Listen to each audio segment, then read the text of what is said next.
giant organization. But okay, back to what I was saying. Um, people, the casual fans, I just have to say this right now, because right now there's on Facebook, there is a poll going around that who would win in a fight, Brock Lesnar or Fedor Emelianenko? That's a fair enough question to ask. And I would not, you know, piss on your dreams if you would say that Fedor is going to lose to Brock. Okay? Yeah, fine. If you want to break down the fight like that, that's fine. But when that happens and then I ask you, why do you think Brock is going to beat him? Because he's a fucking beast, man. He's freaking beastly. Yeah, that's intelligent way to break down a fight. He's beastly. Have you ever seen Fedor? Yeah, I've seen him fight. He beat that Tim Saliva guy, right? Yep. Yes, he did. And then I resort to walking away. But anyways, it's just that kind of stuff is nonsense. And while it is funny, and normally I would not take the time to even bring this up and talk about them, give them the limelight, it's pretty freaking ridiculous, and it kind of needs to stop. I think it reflects badly on the sport when, all these people are, MMA is considered to have like the worst fans in the world, and I don't want to see that happen, where they're just not enlightened about everything. They're screaming for a KO every 3 seconds. Somebody hasn't been knocked out in 6 seconds. And then boo. It's completely ridiculous. Let me consult my notes for a second. Yeah, I think I covered most of it. So let's go into the UFC Fedor thing. Obviously, M1 wants co-promotion, and let me just reiterate that it is freaking ridiculous. How ridiculous this is just, it's just astronomically off the charts ridiculous that this would even be a sticking point. First of all, who is M1? Really? M1? Anybody? Yes, I know a lot of you know who M1 is. Mostly people don't. And you're going to have fights in the USA, okay? Fedor would most likely fight in the USA under the UFC promotion if the deal were to happen, okay? Most people, and the number is increasing, but most people don't know who Fedor is. So, essentially, what you want to do is come in and offer the UFC one fighter. One fighter. Musasi would maybe join as well, because he's under the Red Devil banner.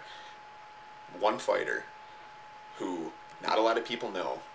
So he's going to come in and you're going to put on a mega fight with Brock Lesnar. Okay, this is all hypothetical.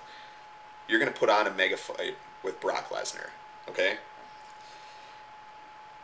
So Brock Lesnar is going to bring in about 8 times the money that Fedor is.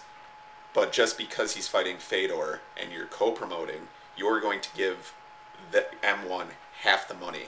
Not to mention that that's only one fight on the card. All the other fighters, presumably, would be UFC banner fighters. So those guys are bringing in money as well. So what good is it? And you're paying them an astronomical amount of money to come in and fight anyways? It's just, it's nonsense. And, as far as Fedor is concerned, I love the man. He's awesome. He's a great fighter. His business dealings, kind of losing a little respect for him business-wise. I know he loves Russia and he wants to be loyal to, Bedim and M1 Global, and he's part owner of M1 Global as far as I know, and he wants to see this take off, but really, they're a one-trick pony. They have Fedor. That's it. Fedor, why don't you just drop the idea of trying to get M1 Global mass uh, popularity and just sell yourself. That's it. Like, so I'm Fedor Emelianenko. I'll beat the shit out of people. Okay? I'll fight. Like, you want to fight? Let's fight. We'll fight. That's it. Then you make yourself money. That's the way it goes. Um, so yeah, and it's sad that it's not going to happen. Now, Josh Gross was on Inside MMA the other day, and they asked him the question about co-promoting, and does it hurt the sport? It does, obviously, and as the UFC being a business, I will not care at all. Do not care at all if they don't want to co-promote. I would love to see them co-promote because it's going to. Let's back that up. I don't blame them at all for not wanting to co-promote because it's their money. They're the ones that were in the hole. They're the ones that stuck by their business.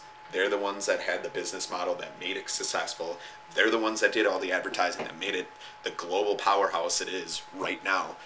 So why would they want to give part of that away to somebody else? They're not going to want to do that, and I can fully understand that. It does hurt the sport of MMA that they're not co-promoting, though, because unfortunately for the fans, we're not going to get the best fights, which is a shame. Because, as far as fighters go, I would say the UFC has 75 to 80% of the world's best fighters. Strikeforce has some.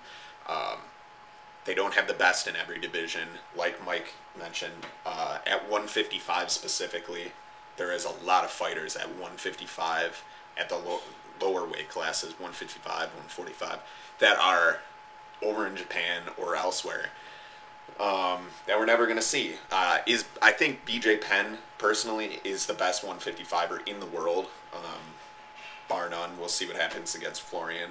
I think he's going to destroy Florian, but these other guys, I'm not even going to list them. Mike did a good job of listing them. Watch his video for that. But those are my thoughts, man. Casual fans, UFC, Dana White, Fedor dealings. It's a lot, and I know I ramble a little bit. Went off on some tangents. I hope I made some valid points. I'm going to be making another video, which is going to be a response to Chase's. It's going to be not this long. It's going to be a quick one. Is Josh Barnett done in MMA? That'll be a response to Chase's video.